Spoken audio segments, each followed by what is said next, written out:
Hello students, आज हम इस कालखंड में पूर्व में हम कालखंड के अंतर्गत धातु अपचयन जो तापीय अपचयन है, इसमें तीसरा प्रकार है धातु अपचयन। इसके बारे में हम समझेंगे। इसमें धातु अपचयन के अंतर्गत हम ये समझ रहे थे कि ऐसा अयस्क जिसमें धातु जो उपस्थित है वह कार्बन या कार्बन मोनोऑक्साइड इसके साथ उसका अपचयन नहीं हो पाता, उसको हम क्या करते हैं, कोई उससे अधिक सक्रिय धातु को मिला करके अपचायक के रूप में उसका अपचयन कराते हैं। ठीक है ना। तो जैसे उदाहरण के लिए हम लिखते हैं इसमें कुछ एग्जाम्पल, जैसे क्रोमियम, मैग्नीज, बेरियम, स्ट्रॉन्सियम, ये धातु के नाम है। क्रोमियम धातु Cr, manganese Mn, barium Ba, strontium Sr, ये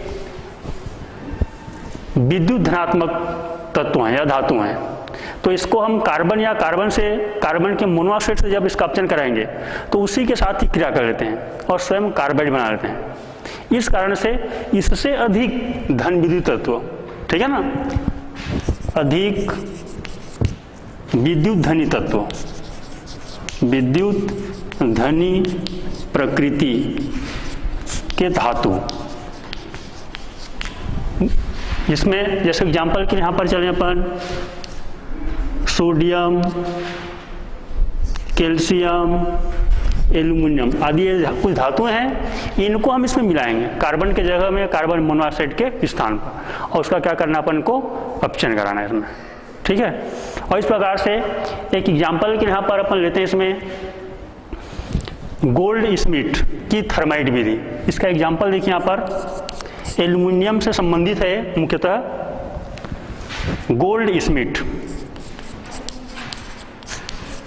वैज्ञानिक का नाम है, इन्होंने एक विधि दिया है जिसका नाम होता है गोल्ड स्मिथ की थर्माइट विधि। थर्माइट विधि, इसी को और बोलते हैं गोल्ड स्मिथ की एल्यूमिनो तापी विधि। एल्यूमिनो तापीय विधि, एक ही नाम है, गोल्ड स्मिथ की एल्यूमिनो तापी विधि कहो चाहे थर्माइट विधि कहें अपन। इसमें क्या करेंगे, इसके सार को हम समझने का प्रयास करें।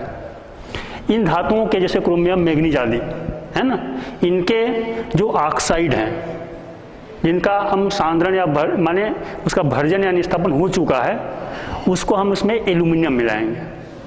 तो इसको मैं पहले चित्र के माध्यम से पहले समझाता हूँ। उसमें देखिए इधर यहाँ पर एक क्रूसिबल रहता है, अग्नि सह क्रूसिबल।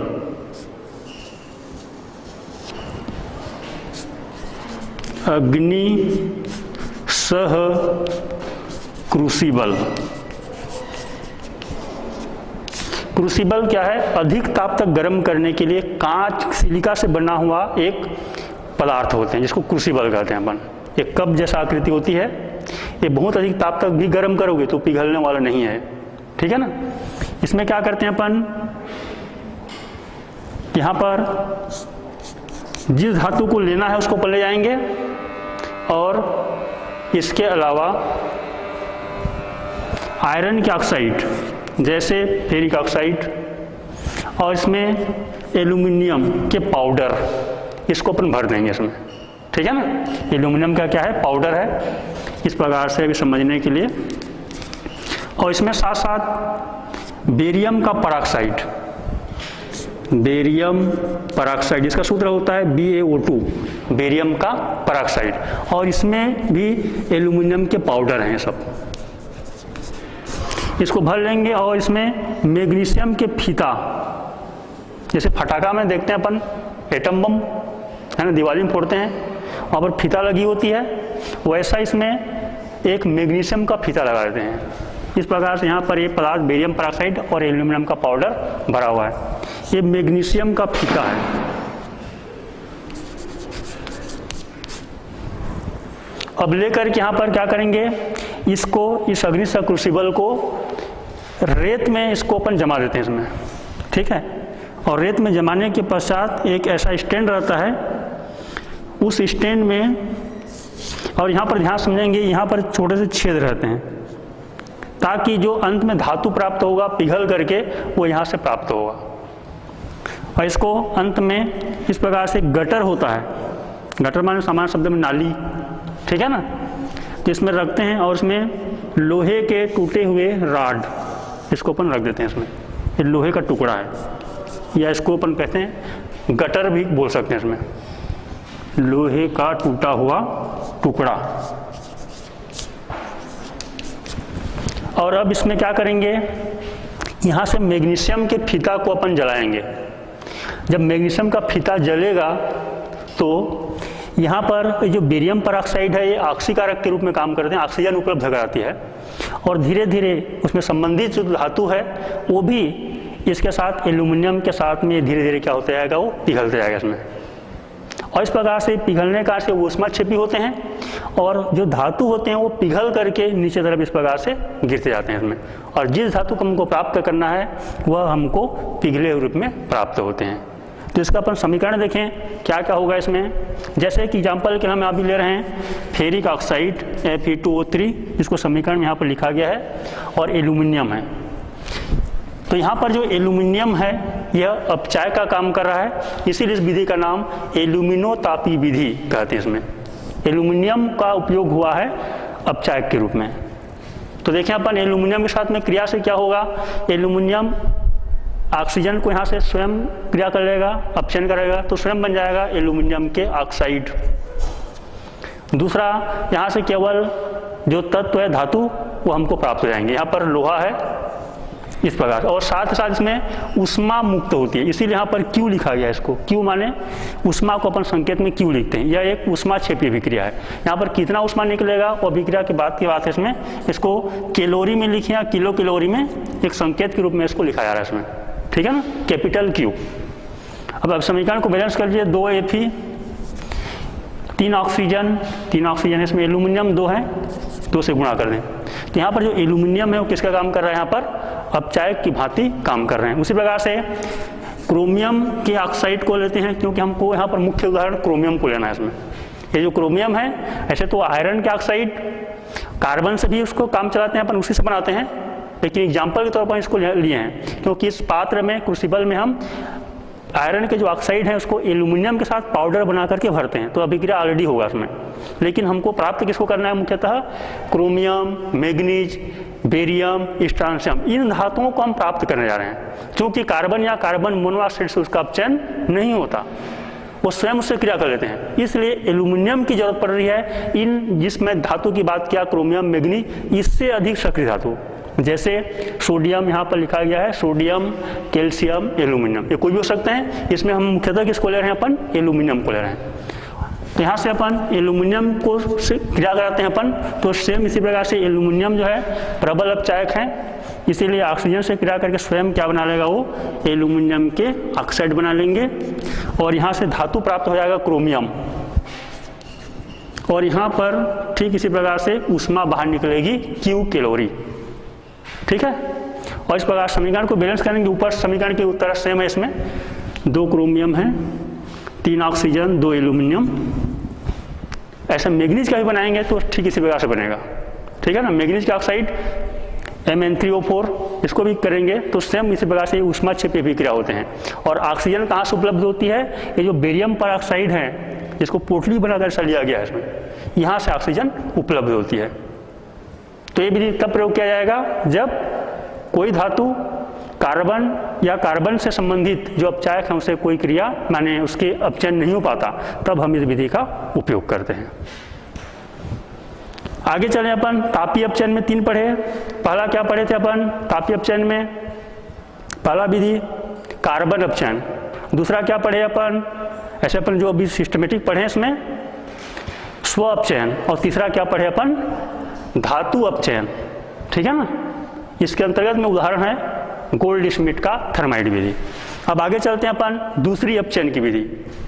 तापीय अपचयन के बाद दूसरा मेन हेडिंग में चलते हैं अपन विद्युत अपघटनी अपचयन। ये तापीय अपचयन के अंतर्गत 3 था इसमें। आगे चलते हैं, हेडिंग डालिए विद्युत अपघटनी अपचयन।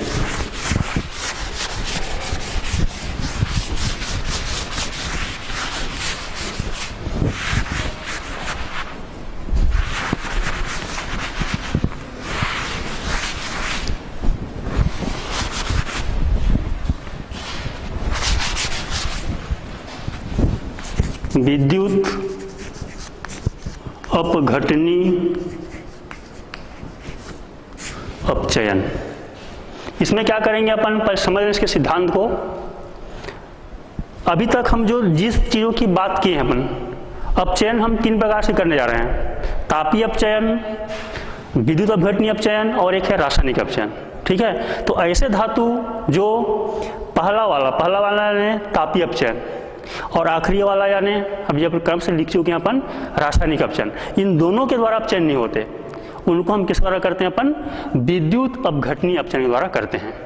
इसमें खास करके बहुत अधिक उच्च, यहाँ पर मैं शब्द यहाँ पर लिख रहा हूँ, उसमें उच्च धन प्रकृति के धातु, या इसको विद्युत घनी कहेंगे अपन, उच्च विद्युत धनी प्रकृति के धातु, जिसमें सीधा सीधा मतलब है जो बहुत अधिक आसानी से धनायन बनाते हैं। ठीक है ना, बहुत ही सक्रिय धातु, जैसे एग्जाम्पल के लिए लेते हैं अपन सोडियम, कैल्शियम और एल्यूमिनियम, ये सर्वाधिक अधिकांशतः जो धातु प्राप्त है उनके लिए। इसमें इनको जब हमको प्राप्त करना है तो हम क्या करेंगे, इसको अपन सीधे जैसे अपन कोई अपचायक मिला थे ऐसा अपचायक मिला नहीं सकते, क्योंकि स्वयं ही अपने आप में ज़्यादा उससे सक्रिय है इसमें। तो इनको जब प्राप्त करना होगा तब हम इसको क्या करेंगे, उसका विद्युत अपघटन करना है। शब्द है इसमें विद्युत अपघटन। ठीक है, और विद्युत अपघटन में यहाँ पर इसको जब जैसे एक एग्जाम्पल थोड़ा अपन लेते हैं इसमें, उदाहरण के तौर पर जैसे सोडियम को हमें प्राप्त करना है। ठीक है, और सोडियम मुख्यतः अपन एक एग्जाम्पल के तौर पर देखते हैं सोडियम क्लोराइड के रूप में है भी। ठीक है ना, मैं यहाँ पर सीधा लिख रहा हूँ सोडियम का निष्कर्षण कैसे करेंगे। तो एक विधि है जिसका नाम है डाउन्स विधि। क्या नाम है उसका विधि का नाम, डाउन्स विधि।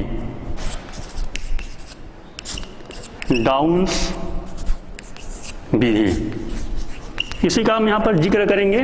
डाउन्स विधि में सोडियम कैसे प्राप्त करते हैं तो हमको समझ आ जाएगा, वही विधि है विद्युत अपघटनी अपचयन। तो देखिए इधर इन नमक को हम यहाँ पर ले रहे हैं, सोडियम यौगिक के रूप में अभी नमक के रूप में। ठीक है, जब इसका अपन जली विलयन बनाते हैं, ध्यान समझेंगे सब लोग, तो जली विलयन बनाएंगे तो क्या होगा, जली विलयन बनाएंगे तो कैथोड के स्थान पर, कैथोड में धातु के स्थान पर हाइड्रोजन गैस निकलती है। क्यों, क्योंकि ये जो सोडियम आदि धातु हैं उनका विद्युत धनात्मकता यहाँ पर अधिक है सोडियम का। इसको दूसरे शब्दों में कहें अपन, इसके मानक अपचयन विभव का मान बहुत ज़्यादा ऋणात्मक है। अतः हाइड्रोजन के स्थान पर, सॉरी धातु के स्थान पर हाइड्रोजन गैस निकलेगा। इसलिए ये कैथोड की बात है। इसमें कैथोड में क्या होता है, धातु प्राप्त होता है, लेकिन उस कैथोड के स्थान पर हाइड्रोजन, सोडियम के स्थान पर कौन सा गैस निकलेगा, हाइड्रोजन गैस प्राप्त होगा। यदि हम इसका जली विलयन लेते हैं तो जली विलयन में इसका विद्युत अपघटन या सीधा कहें अपन उसका सीधा सीधा हमको प्राप्त नहीं हो पाते, मानिए ये जो घटना अपन देखने जा रहे हैं विद्युत अपघटन, ये घटना ही नहीं हो पाता। इसीलिए हम क्या करते हैं, अपन इसको इस धातु में सोडियम क्लोराइड जैसे एग्जाम्पल ले रहा हूं, इसमें कुछ ऐसे लवण मिला देते हैं जिनका इसका जो गलनांक है उच्च होते हैं। ये आयनिक यौगिक हैं, इनके गलनांक उच्च होते हैं। ठीक है, तो उसमें एक ऐसा लवण और मिला देते हैं जिससे कि इसका जो गलनांक है क्या हो जाता है, वो कम हो जाता है इसमें। ठीक है ना, तो इस प्रकार से यहाँ पर कैल्शियम क्लोराइड को मिलाते हैं अलग से, उसको बाद में अपन समझेंगे। पहले देखते हैं अपन सोडियम क्लोराइड जो है किस प्रकार से आयनित हो जाएंगे विघटित रूप में सोडियम आयन और क्लोराइड आयन के रूप में। ठीक है, अब यहाँ पर देखिए इस विधि में एनोड यहाँ पर ग्रेफाइट होता है। मैं एग्जांपल ले रहा हूँ डाउन्स विधि का। ठीक है ना, और यहाँ पर कैथोड होता है आयरन यानी लोहा का छड़।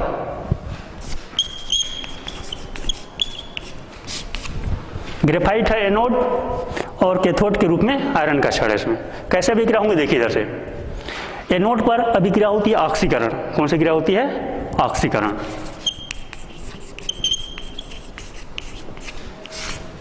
हमेशा सेल में, सेल की बात कर रहा हूं, जब भी एनोड कहा जाएगा इसका मतलब उसमें अभिक्रिया कौन सी होगी, हमेशा ऑक्सीकरण होती है।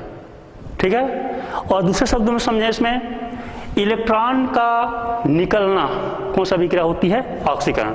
तो इलेक्ट्रॉन देखिए यहाँ पर Cl में एक माइनस है, माने एक्स्ट्रा एक क्लोरीन है इसमें, ठीक है ना। तो माइनस चार्ज वाले को लिखेंगे अपन इस प्रकार से क्लोराइड आयन, ठीक है ना। अब क्या करेगा, यहाँ से इलेक्ट्रॉन को निकालेगा। तो एक तो क्लोरीन में एक इलेक्ट्रॉन एक्स्ट्रा है, वो इस प्रकार से इलेक्ट्रॉन को निकाल रहा है। तो कौन सा अभिक्रिया हुआ? ये ऑक्सीकरण हुआ, इलेक्ट्रॉन का निकलना। क्या बचा यहाँ पर बताओ? Cl। इलेक्ट्रॉन है, इलेक्ट्रॉन है समझ लो अब, ठीक है, निकल चुका है तो केवल Cl बचेगा ऐसा। अब एक से एक इलेक्ट्रॉन निकलेगा और क्लोरीन जो है Cl2 के रूप में रहते हैं, है ना, गैस के रूप में क्या होते हैं वो? Cl2। 2 की जरूरत पड़ती है, इसीलिए यहाँ से 2 से गुणा किया जा रहा है इसको। क्या अलग समझेंगे तो 2 क्लोरीन, एक Cl माइनस से एक क्लोरीन, दूसरे Cl माइनस से भी एक क्लोरीन, तो Cl और Cl मिलकर क्या बना लेंगे? Cl2। आखिर हमको 2 से गुणा करना पड़ेगा, इसीलिए पहले से कर दे रहे अपन, ठीक है। ये Cl मान अब Cl2 बन चुका है। और क्लोरीन कहाँ पर प्राप्त होगा? यहाँ पर ग्रेफाइट छड़ जो कि एनोड की तरह काम कर रहा है, एनोड है, वहाँ से क्लोरीन गैस के रूप में मुक्त होगी। आगे चलें अपन। दूसरा, ये जो कैथोड है, जो आयरन का छड़ है, इसमें कैथोड में हमेशा अपचयन की क्रिया होती है। यदि इलेक्ट्रॉन के संदर्भ में कहूँ तो इलेक्ट्रॉन का जुड़ना अपचयन है, इलेक्ट्रॉन का निकलना ऑक्सीकरण और इलेक्ट्रॉन का जुड़ना अपचयन है। तो देखिए यहाँ पर कैसे जुड़ेगा, ये जो धनात्मक आवेश वाले हैं, ठीक है ना, इसको अपन लेते हैं इसमें सोडियम आयन जिसमें प्लस चार्ज है। ये क्या करेगा, इस एनोड में जो इलेक्ट्रॉन निकला हुआ है उस इलेक्ट्रॉन को ग्रहण कर रहा है, ठीक है ना। तो इलेक्ट्रॉन को यहाँ पर लिखेंगे अपन। तो चूंकि अभी इस प्रक्रिया में 2 इलेक्ट्रॉन निकला हुआ है, इसीलिए हम इसको क्या करेंगे, अपन लिखते हैं इसमें। एक सोडियम को एक इलेक्ट्रॉन चाहिए, एक धन है माने एक तो कम है इसके पास जितना उससे, अब उसको पूरा करने के लिए इलेक्ट्रॉन चाहिए। तो क्या बनेगा, यहाँ से सोडियम बन जाएगा ऐसा, ये प्लस और ये माइनस कैंसिल। चूंकि 2 इलेक्ट्रॉन निकला हुआ है इसलिए यहाँ पर 2 लिखेंगे अपन, तो ये पूरे 2 से गुणा हो जाएगा। और ये सोडियम कहाँ पर प्राप्त हुआ अपन को? कैथोड में प्राप्त होगा इसमें, ठीक है ना। तो इसमें क्या करते हैं अपन, कैल्शियम क्लोराइड को भी मिला देते हैं, जिससे इसका गलनांक क्या होता है, कम हो जाते हैं। और साथ ही साथ थोड़ा ध्यान समझेंगे, कैल्शियम का विसर्जन विभव डिस्चार्ज पोटेंशियल सोडियम से अधिक होता है। ये खास बात है इसमें, सोडियम का विसर्जन विभव कम होता है और कैल्शियम का विसर्जन विभव ज़्यादा होता है। तो इससे क्या होगा, इस सेल में कैल्शियम के निकलने के पूर्व सोडियम निकल जाएगा इसमें, ठीक है ना। इसीलिए हम इसमें अधिकांशतः कैल्शियम के लवण क्लोराइड के रूप में इसका प्रयोग करते हैं इसमें। ये हो गया यहाँ पर विद्युत अपघटनी अपचयन। अब आगे चलें अपन, तीसरी प्रकार की जो विधि है उसको क्या कहते हैं अपन, रासायनिक अपचयन। इसके बारे में चर्चा करेंगे अपन।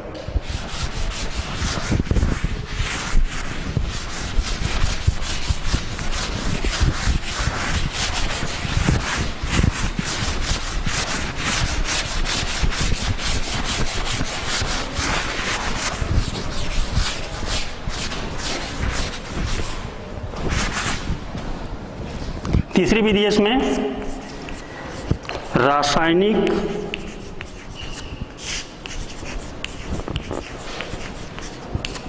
अपचयन। तो रासायनिक अपचयन क्या है, तो इसमें रासायनिक विलयन बना करके हमको क्या करना है, उसका अपचयन कराना है इसमें, ठीक है। 2 विधियां पढ़ चुके अपन, पहला पढ़े तापीय अपचयन, दूसरा क्या पढ़ चुके हैं अपन, विद्युत अपघटनी अपचयन। अब हमें तीसरे प्रकार के जो अपचयन हैं, इसको हम किस नाम से जान रहे हैं अपन, रासायनिक अपचयन कहते हैं। इसमें रासायनिक प्रक्रिया के द्वारा हमें क्या करना है, इसको अपचयन कराना है। तो इसके अंतर्गत में मुख्य रूप से 2 विधियां हैं। एक पहला अपन क्रम से चले, इसमें इसका पहला है, इसको मैं चाहूँ यहाँ पर लिखने के लिए ए लिख देता हूँ अभी, ठीक है। रासायनिक अपचयन यानी रासायनिक विधि के द्वारा हमको अपचयन कराना है।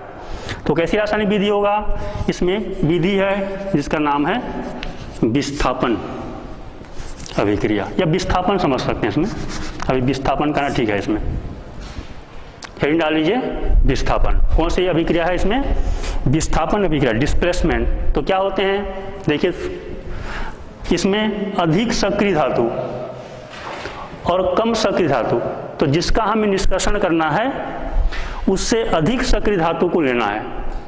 तो क्या होगा, अधिक सक्रिय धातु कम सक्रिय धातु को लवण के विलयन से विस्थापित करते हैं। इस सिद्धांत के आधार पर ये हमको प्राप्त होंगे।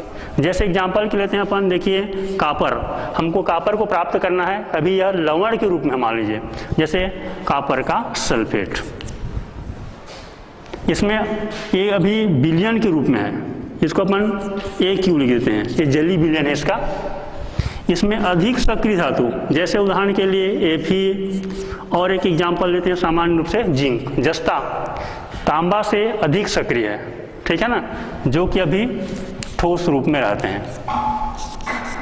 कॉपर सल्फेट का जली विलयन, अब क्या होगा, इससे क्या होगा, ये अधिक सक्रिय धातु है और तांबा क्या है बताओ, कम सक्रिय। कहाँ पर पढ़े अपन, सक्रियता श्रेणी में, सक्रियता श्रेणी में पढ़ चुके हैं। लोहा जो है ऊपर में है और तांबा उसके बहुत नीचे में है, इसलिए अधिक सक्रिय धातु हैं। यहाँ पर इसको इंडिकेट करते हैं अपन, अधिक सक्रिय धातु। तो क्या करेगा यहाँ पर, ये तांबा से अधिक है, तांबा और आयरन, तांबा और जस्ता, इनका तुलना करें तो ये अधिक सक्रिय धातु कम सक्रिय धातु को उसके लवण के विलयन से विस्थापित कर देगा। तो ये भी इस प्रकार से बन जाएगा। इसमें फेरस का सल्फेट, Fe को कॉपर की जगह में लिख दीजिए, कॉपर अब ठोस के रूप में आ जाएगा और फेरस सल्फेट का जली विलयन हो जाएगा। इस प्रकार से जिंक को कॉपर की जगह में लिखे, कॉपर को जिंक करेगा, यानी जिंक हटा रहा है कॉपर को, ठीक है। तो बन जाएगा यहाँ पर जिंक का सल्फेट, ये जली विलयन में है और कॉपर ठोस के रूप में, सॉलिड ऐसे लिखा है, उसका मतलब क्या है, सॉलिड, अवक्षेपित हो गया, इसमें ठोस के रूप में प्राप्त हो जाएंगे। इस प्रकार की विधि को हम क्या बोलते हैं, अपन विस्थापन विधि बोलते हैं। अब इसी प्रकार से हम आगे की जो प्रक्रिया है, एक प्रक्रिया और है इस विधि में, जिसको अपन सामान्यतः अवक्षेपण विधि कहते हैं।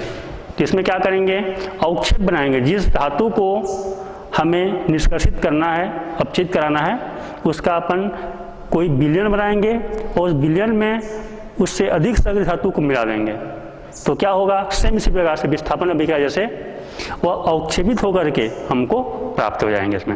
इसमें खास करके सोना और चांदी, इनको हम निष्कर्षित करने के लिए या अपचयन कराने के लिए हम अवक्षेपण विधि का उपयोग करते हैं। इसको अपन केवल समीकरण की दृष्टि से यहाँ पर देखेंगे। इसमें तो यहाँ पर दूसरी विधि क्या होगी, अवक्षेपण विधि होगी। इसमें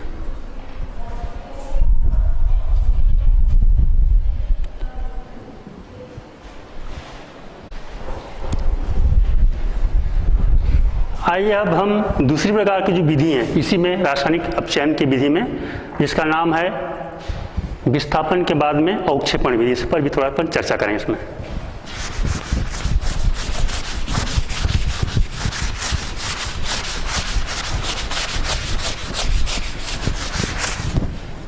इसका दूसरा विधि है इसमें प्रेसिपिटेशन, जिसको अपन हिंदी में कहते हैं अवक्षेपण विधि। तो हमको अवक्षेप बनाना है कोई रासायनिक यौगिक बना करके। जैसे उदाहरण के लिए यहाँ पर सोने का उदाहरण आ रहा है, सोना और चांदी मुख्यतः इस विधि के द्वारा अवक्षेपित किए जाते हैं। एक गोल्ड है, जिसको अपन साइनाइड, जो कि यौगिक है सोडियम साइनाइड, इसका करीबन 6% विलयन कुल जाता है, माने बहुत ही तनु विलयन है। और तनु है इसका मतलब पानी मिला हुआ है और उसमें हवा भेज जाती है, ठीक है ना। हवा माने रासायनिक दृष्टि से ऑक्सीजन गैस। इसको लेंगे अपन और इसको क्रिया कराएंगे तो क्या बनेगा, थोड़ा देखिए। जैसे ऑक्सीजन ऑक्सीकारक है, इसलिए इस जल का होगा ऑक्सीकरण, तो बनेगा हाइड्रोक्सिल आयन। और जो हाइड्रोक्सिल आयन बनेंगे, क्योंकि ये जल में आयनित हो जाएंगे, तो यहाँ पर Na और उस जल का OH के रूप में आ गया वो, तो ये Na और OH मिलकर क्या बना लेंगे, यहाँ पर सोडियम का हाइड्रोक्साइड बनाएगा। दूसरी बात, अब देखिए समीकरण थोड़ा सा, एक जल के लिए एक ऑक्सीजन चाहिए, तो 2 ऑक्सीजन है O2 के रूप में, तो 2 अणु जल चाहिए, तो बन गया 4 ये 4 हो गया हाइड्रोजन, तो यहाँ पर 4 सोडियम हाइड्रोक्साइड बनेगा मुख्य सभी। ठीक है, अब आगे चलें अपन। अभी भी और बचा हुआ है सोडियम साइनाइड। जितना सोडियम था, अधिकांश सोडियम बन चुका है हाइड्रोक्साइड में, अभी भी NaCN के रूप में मौजूद है। अब क्या होगा, यहाँ पर गोल्ड है, सोडियम है और साइनाइड है। जितना हाइड्रोजन था, ऑक्सीजन, ये तो हाइड्रोक्साइड बनाकर निकल गए, अभी भी बचा हुआ है सोडियम साइनाइड के रूप में। अब यहाँ से 3 यौगिक, ये धातु मेन है, यहाँ पर सोना, गोल्ड, ये मुख्य धातु है, डी ब्लॉक के तत्व हैं, ये यौगिक बनाएगा संकुल यौगिक। देखिए, और यहाँ पर जो लिगेंड है ये है साइनाइड, जो कि माइनस चार्ज के रूप में है। इसको अलग अलग करते हैं इस प्रकार से, और यहाँ पर ये यौगिक बनता है इस प्रकार से साइनाइड के रूप में। और इसकी जो संयोजकता होती है वो, या समन्वय संख्या 2 होती है संकुल यौगिक में, इसलिए हम इसको 2 ऐसा लिख रहे हैं।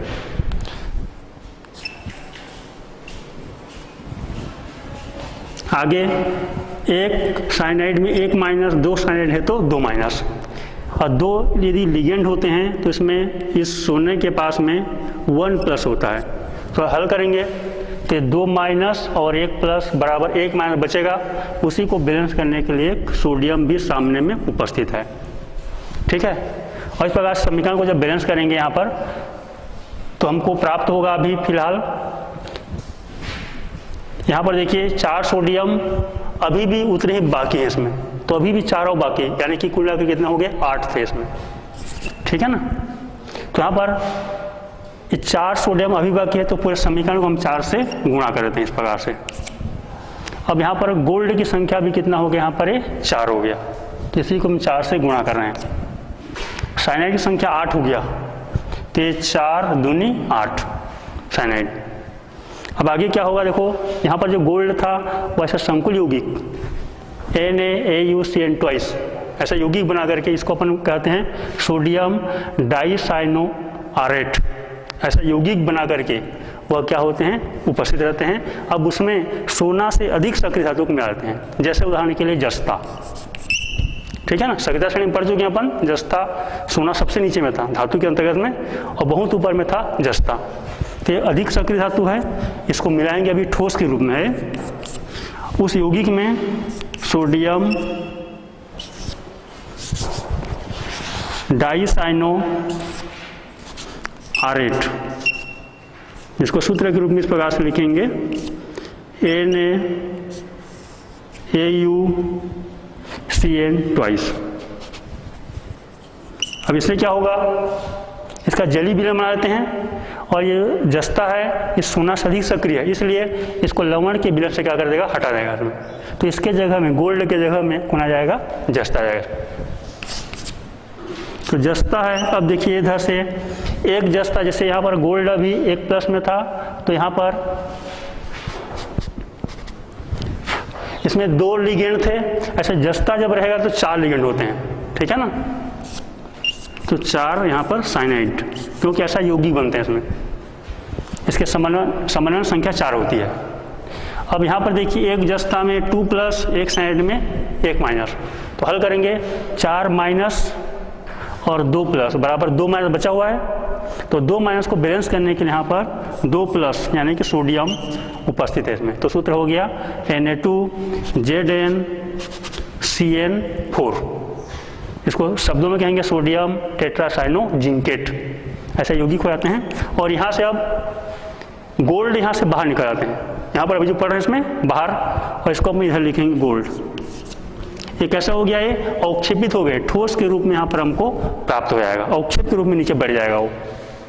ठीक है, समीकरण को आप बैलेंस कर लेंगे इस प्रकार से। 4 साइनाइड चाहिए, यहाँ पर चूंकि 4 है तो हम कितना से गुणा कर दें इसको, पूरे 2 से।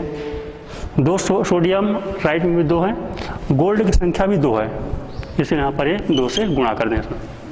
ठीक, ये कौन सी विधि हो गई, अवक्षेपण विधि। अवक्षेप बना करके हम इसको प्राप्त कर सकते हैं। ये हो गया अभी अपचयन के पद। ठीक है, अब आगे चलेंगे, सबसे लास्ट स्टेप धातु कर्म में पहला क्या पढ़े थे अपन, अयस्कों को पीसना, उसके बाद क्या किए थे सांद्रण, उसके बाद फिर क्या किए थे भर्जन या निस्तापन, उसके बाद फिर अपन अपचयन किए थे, 3 प्रकार। अब अगला जो पद होगा, कौन सा पद होता है मुख्य रूप से, उसको बोलते हैं अपन धातु का निष्कर्षण, शोधन। सारी निष्कर्षण हम क्या लिखेंगे अपन, सीधा शोधन समझे इसमें, धातु शोधन। तो सबसे अंतिम टॉपिक हम इसको क्रमांक की दृष्टि से देखेंगे 3रा नंबर पर, ठीक है ना।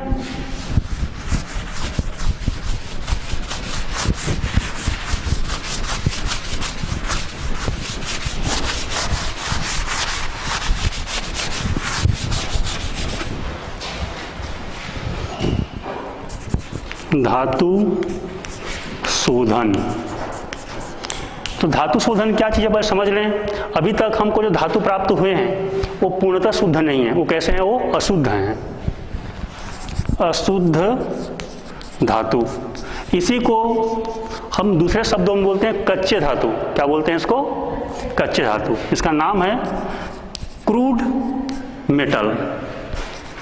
कच्चे धातु कहें चाहे अशुद्ध धातु कहें, इसमें कई प्रकार की अशुद्धियाँ होती हैं, उनको क्या करना है, हमें दूर करना है। कैसे दूर होगा, उसके अनेक प्रकार विधियाँ हैं। तो हमको फिर से इस अशुद्धि को निकालना है उसमें से, और हमें क्या प्राप्त करना है, बिल्कुल प्योर मेटल, शुद्ध धातु प्राप्त करना है। इसको बोलते हैं धातु का शोधन, ठीक है ना, या धातु परिष्करण भी कहलाता है। और कौन कौन सी विधियाँ इसमें, इसके अपन विधियाँ चलें अपन विधियाँ। तो मुख्य रूप से 2 विधियाँ हैं। पहला है भौतिक विधि, दूसरा होती है रासायनिक विधि। इसमें भौतिक विधि और दूसरी विधि है रासायनिक विधि। तो सर्वप्रथम चलते हैं अपन इसमें भौतिक विधि के अंतर्गत में, ठीक है। हेडिंग डाल लीजिए भौतिक विधि।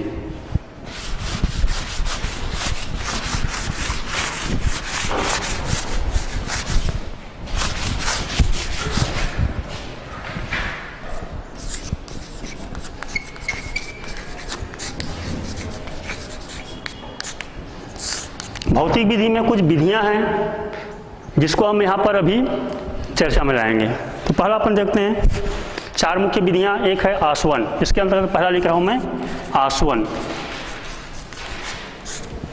आसवन का सामान्य मतलब क्या होता है, आसवन का सामान्य मतलब माने किसी भी द्रव को गर्म करोगे तो वाष्प बनेगा, वाष्प को फिर ठंडा करोगे फिर क्या बन जाएगा, वो द्रव बन जाते हैं, इसको आसवन बोलते हैं।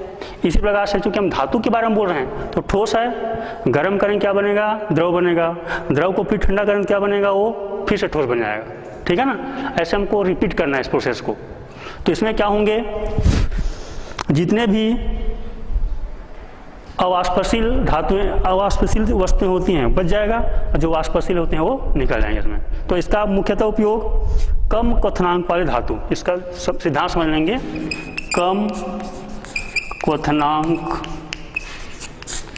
वाले धातु।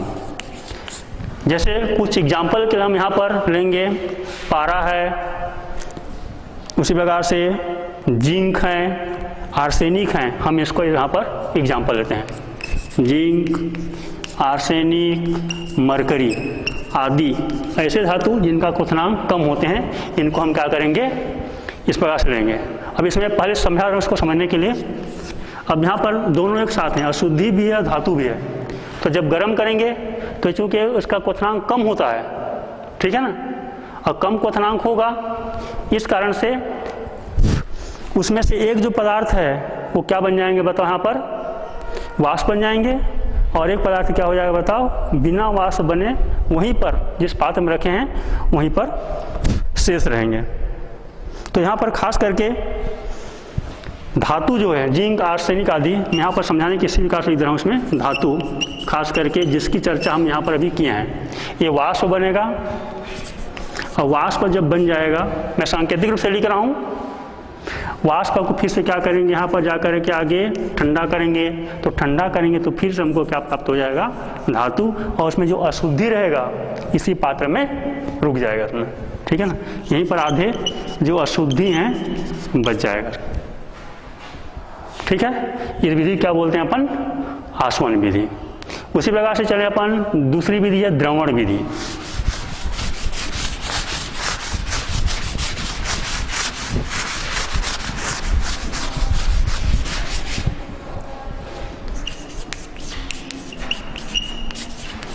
द्रवण में क्या होगा? ऐसी धातुएं जिनका जो गलनांक होता है वह आसानी से पिघल जाते हैं, सीधा सीधा है, और जो अशुद्धियां होती हैं उसमें बच जाते हैं। तो ऐसे जो पदार्थ होते हैं अपन इसको द्रवण या द्रवणांक विधि के द्वारा हम इसको प्राप्त करते हैं। इसको चित्र के माध्यम से समझें। इसमें इस प्रकार से एक पात्र है, भट्टी है, समझ लीजिए।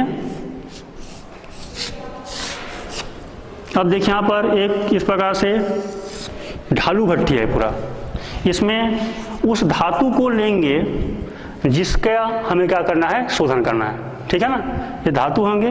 अब इसको अपन क्या करेंगे? यहाँ से गर्म करेंगे, और जब गर्म करेंगे इस प्रकार से तो क्या होगा? ये जो धातु हैं वो अशुद्धि से अधिक गलनी होते हैं या पिघलने वाले होते हैं, तो आसानी से इस प्रकार से वो द्रव बन करके क्या हो जाएगा? पिघल जाएगा। ये द्रव रूप में प्राप्त हो जाएंगे, बाद में ठंडा हो जाएगा तो ठोस बन जाएगा वो, ठीक है ना। और इस प्रकार से हमको धातु प्राप्त हो जाएंगे, और यहीं पर जो अशुद्धि है वो क्या हो जाएगा? यहाँ पर बच जाएगा, ठीक है। इस प्रकार की विधि क्या बोलते हैं अपन? द्रवण विधि के नाम से जानते हैं इसमें। अब आगे चलें अपन, एक शब्द है इसमें प्रभाजी आसवन, इसको भी थोड़ा अपन चर्चा में लेते हैं। इसमें तीसरी विधि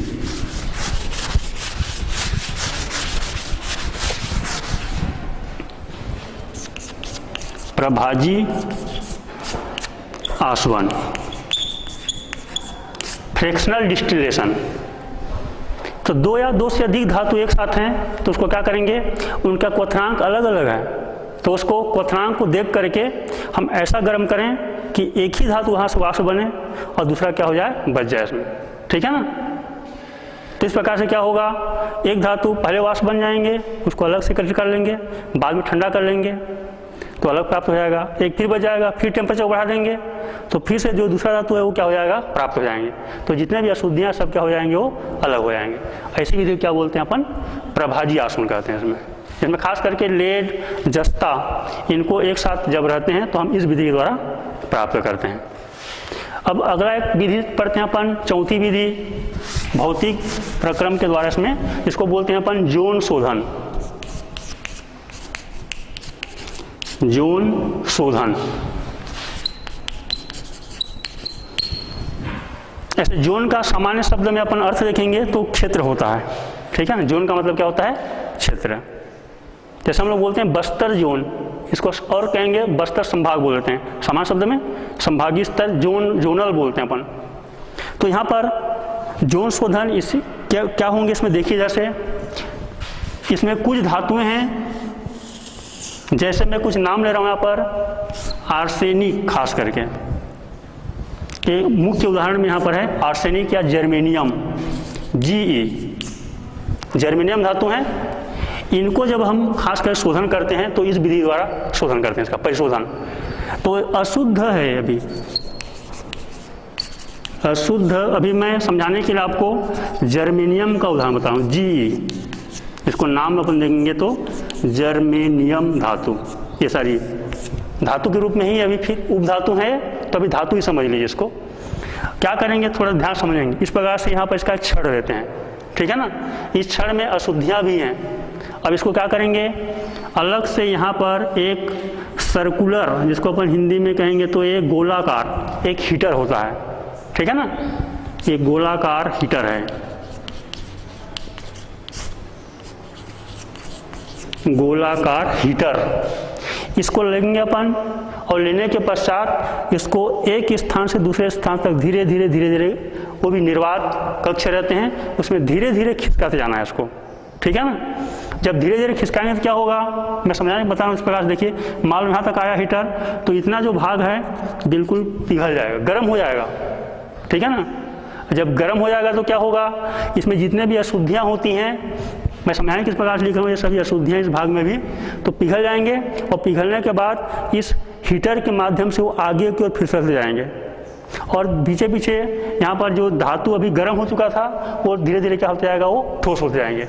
और धीरे धीरे जैसे इसको और आगे बढ़ाओगे तो जो इसमें अशुद्धियाँ हैं पिघल पिघल करके कहाँ चले जा रहे हैं, इसमें आगे की ओर जा रहे हैं। इसमें जैसे पोछा मारते हैं घरों में, पोछा मारने से क्या होता है, पानी एक साथ रहता है, मान लो एक साथ मारोगे तो क्या होता है, पानी आगे बढ़ जाता है। ठीक उसी प्रकार से यहाँ पर जो अशुद्धियाँ हैं धीरे धीरे पिघलते पिघलते इतना गर्म है कि उसमें पिघल पिघल करके अशुद्धियाँ वो आगे को बढ़ती जा रही हैं और धीरे धीरे धीरे धीरे आगे खिसकाते जाएंगे। तो पीछे वाला भाग ठंडा होते, धातु है इधर, ठंडा होते रहेंगे और आखिरी में अशुद्धियाँ एक साइड में आखिरी सिरे पर क्या होते हैं, वो एकत्रित हो जाते हैं। जैसे हम झाड़ू लगाते हैं और एक इसको कार्नर पर जाके एकत्रित कर लेते हैं, ठीक उसी प्रकार से बार बार सब प्रक्रिया को गुजारते रहेंगे तो क्या होगा, आखिरी में एक छोर पर अशुद्धियाँ हो जाएंगे, उसको बाद में काट करके वहाँ से निकाल देंगे तो ये धातु हमको क्या प्राप्त हो जाएगा, बिल्कुल शुद्ध प्राप्त हो जाएंगे। इसको कौन सा विधि बोलते हैं अपन, जोन शोधन कहते हैं इसमें। ठीक है, ये हो गया सामान्य विधि के अंतर्गत। अब आगे चलें अपन, इसमें जो मुख्य विधि है इसमें रासायनिक विधि, इसके बारे में थोड़ा चर्चा करेंगे इसमें।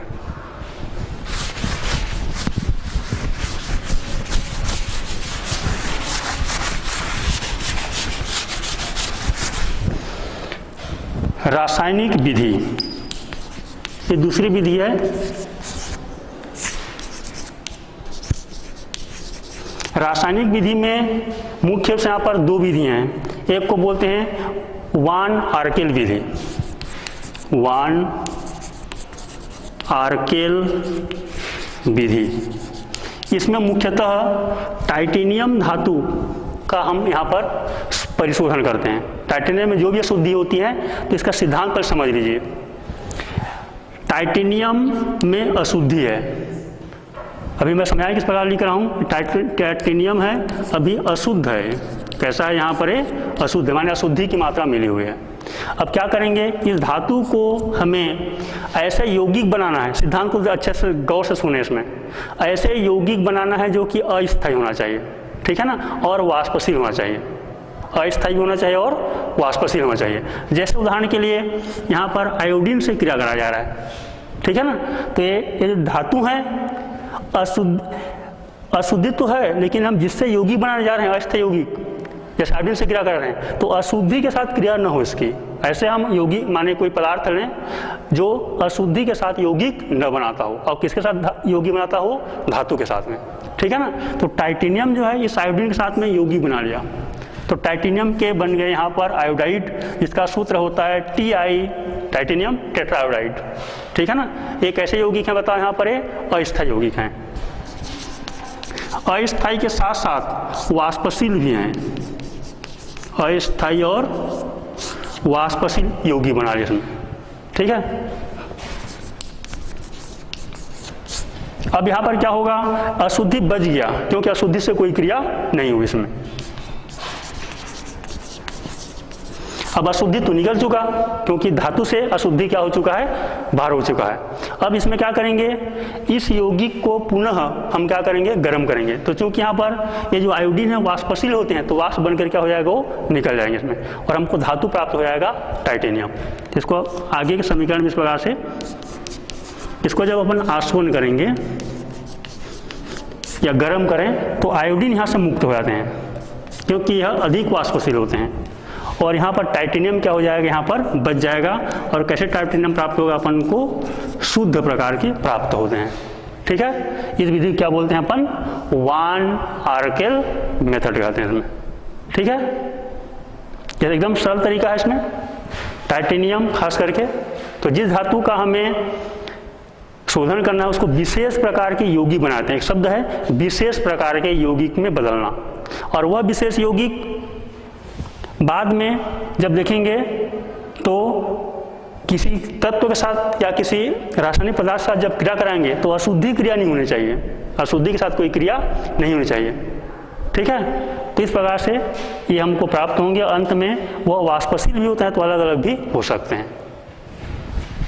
तो टाइटेनियम का शोधन, परिशोधन इस विधि के द्वारा, वान आर्केल मेथड के द्वारा किया जाता है इसमें। अब आगे यहाँ पर चलते हैं अपन दूसरी विधि,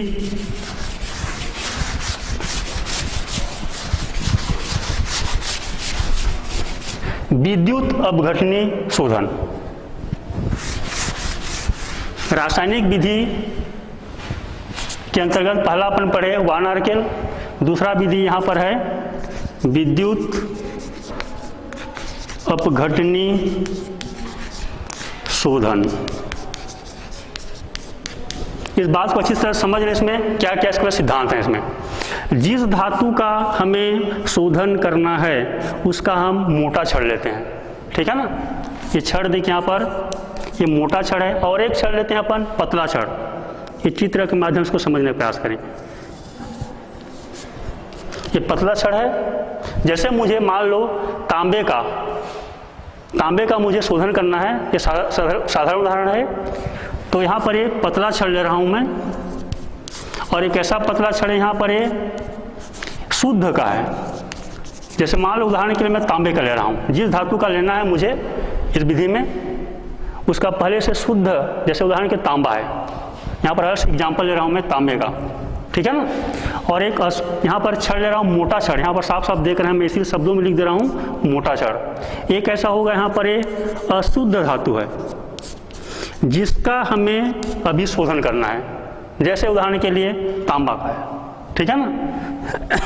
तो ये तांबा का है, अभी उदाहरण के हम तांबा को ले रहे हैं मोटा छड़, और ये जो है एनोड के रूप में काम कर रहा है, और जो पतला छड़ जो शुद्ध है यह किसके रूप में काम कर रहा है, यहाँ पर कैथोड के रूप में काम कर रहा है, ठीक है। अब क्या करेंगे, इसको सेल बनाना है, क्योंकि विद्युत अपघटन करना है। इतने को समझना आपको बहुत जरूरी है। इसमें पतला जो छड़ है वह शुद्ध धातु का है, और जो मोटा छड़ है वो कैसा है, वो अशुद्ध है, जिसका हमें शोधन करना है, वह एनोड बनेगा। अब इसको सेल बनाना है। सेल में दो चीज़ चाहिए खास करके, पहले एक तो इलेक्ट्रोड चाहिए, एक धनोद होता है, दूसरा क्या होते हैं ऋणोद। और विद्युत अपघटनी सेल में एनोड का मतलब धनोद, धनोद को धन भाग से जोड़ते हैं, कैथोड यानी ऋणोद को ऋण भाग से जोड़ते हैं। सेल दो प्रकार के होते हैं, है ना, विद्युत अपघटनी सेल और विद्युत रासायनिक सेल। तो यह विद्युत अपघटनी सेल है, तो धनोद को धन भाग से जोड़ना है, ऋणोद को ऋण भाग से जोड़ना है। ऐसे और क्षणों का उपयोग कर सकते हैं। अभी मैं केवल एक एक का एग्जाम्पल बता रहा हूँ, इसी में आप जोड़ सकते हो क्रम से, सीरियस। अब इसको क्या करना है, सेल है तो सेल में पात्र चाहिए, बिना पात्र के सेल नहीं बनेगा, ठीक है ना। तो कोई टंकी ले जाइए, ठीक है ना। ये अभी मैं समझने के इसको पात्र ले रहा हूँ, और इसमें कोई विद्युत अपघट्य पदार्थ मिलाइए, जिससे कि बिना विद्युत अपघट्य पदार्थ के सेल चालू होने वाला नहीं है इसमें। इसीलिए इस प्रकार से यहाँ पर कोई अपन विद्युत अपघट्य पदार्थ लेंगे इसमें। ये है क्या, विद्युत अपघट्य पदार्थ। अब इस प्रकार से बाहरी स्रोत से धारा को जोड़ देंगे, तो क्या होगा, यहाँ पर अभिक्रिया चालू हो जाएगी, और रासायनिक अभिक्रिया होगी। पहले विद्युत धारा प्रभावित करेंगे तब रासायनिक अभिक्रिया होगा। ऐसे सेल को क्या बोलते हैं, विद्युत अपघटनी सेल कहते हैं। अब यहाँ से देखो, जितना भी तांबा है, अभी तांबा की बात कर रहा हूँ मैं समझने के लिए, यहाँ से घुल घुल करके इस विलयन में चला जाएगा तांबा, और इसमें कुछ और घुलने वाले धातु होंगे, जैसे टीन आदि, तो ये घुल जाएंगे, टीन, आयरन। कुछ बहुमूल्य धातुएं होती हैं, जैसे गोल्ड है, प्लेटिनम है, ये नीचे में, एनोड के नीचे में कीचड़ के रूप में उसकी गंदगी हो गया, इसको बोलते हैं एनोड मड। इस रूप में प्राप्त हो जाते हैं बहुमूल्य धातुएं, गोल्ड, प्लेटिनम, सिल्वर आदि, यदि उसमें उपस्थित है तो। और इसमें विलयन में भी चूंकि उसी के विलयन होते हैं, तो धीरे धीरे इस विलयन से जो कॉपर आयन होते हैं वो घुल घुल करके अवक्षेपित होकर के पतले छड़ के ऊपर में जमा होते हैं, और जो अभी अशुद्ध था सब यहाँ से निकल चुका है। इस प्रकार से शोधन होते हैं, इसको अपन विद्युत अपघटनी शोधन कहते हैं। तो आज हमने इस कालखंड में तापीय अपचयन के कुछ भाग और अन्य प्रकार के जो अपचयन बचे थे इनको हम समझे, और साथ साथ विद्युत शोधन और भौतिक शोधन के अंतर्गत में शोधन जो टॉपिक था इस पर हमने चर्चा की। अगले टाइम में, अगले कालखंड में हम किसी कॉपर धातु के शोधन के बारे में हम इसको समझने का प्रयास करेंगे, और आयरन, साथ साथ आयरन का हमको लोहा को प्राप्त करने की जो विधियां हैं हम इसको समझेंगे। धन्यवाद।